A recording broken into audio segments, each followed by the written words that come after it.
is a small video on some queries asked by Jyoti, but I would recommend everyone to watch this video. So when you start painting, it's very important to do this certain exercise on the reference itself. We'll begin with the drawing. I'm drawing lines from the top of the apple touching the glass, the middle of the apple or the stem touching the bottom of the glass, almost the bottom, and one more line which is the bottom of the apple touching the onion.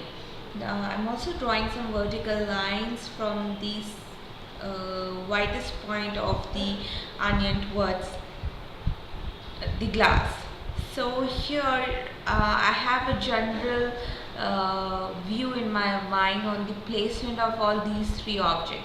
The composition here is very nice.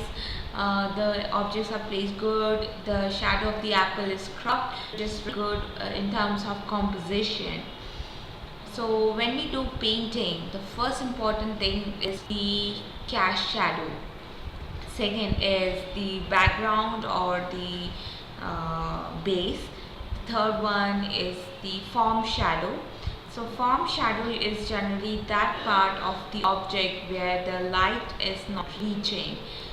There is no direct light on that particular part. So marking that as 3, and the fourth one is the remaining area of all the objects where the light is hitting. So the fourth will include tone, light tone, highlights, etc.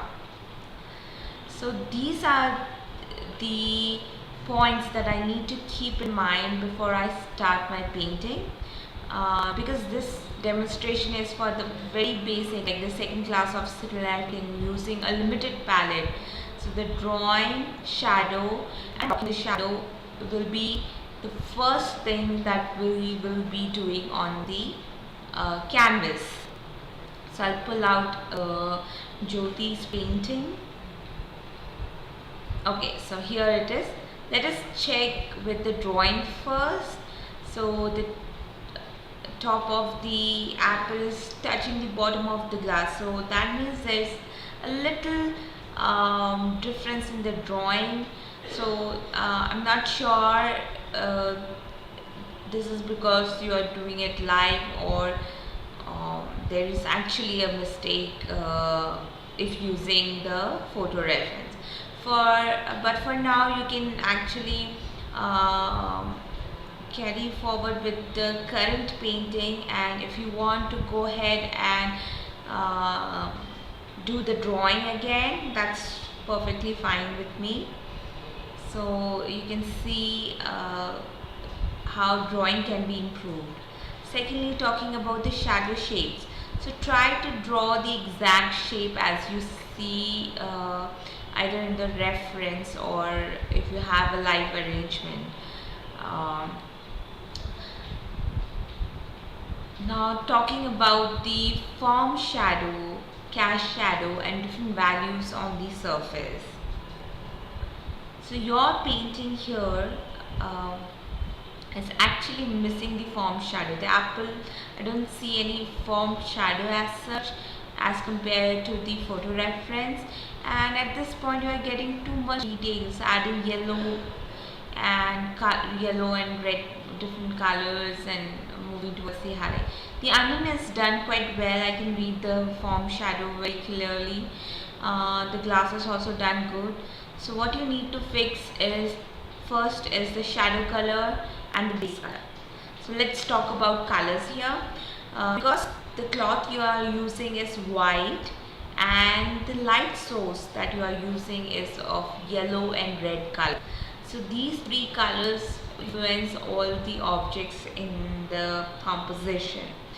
So the shadow is the white color where there is no yellow and red.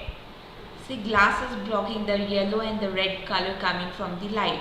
Thus, the shadow color will be white plus blue plus a touch of burnt umber. Burnt umber is not a very warm color, it's a neutral color, and thus we will add some neutral color to the mixture. So a very small amount of burnt umber, lots of white and some blue.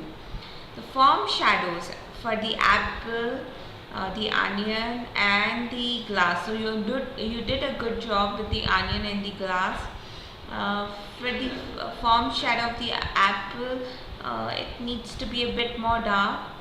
As we are using limited palette, it can be a little towards burnt umber. The form shadow of the glass is of similar value than as compared to the shadow shapes on the bottom.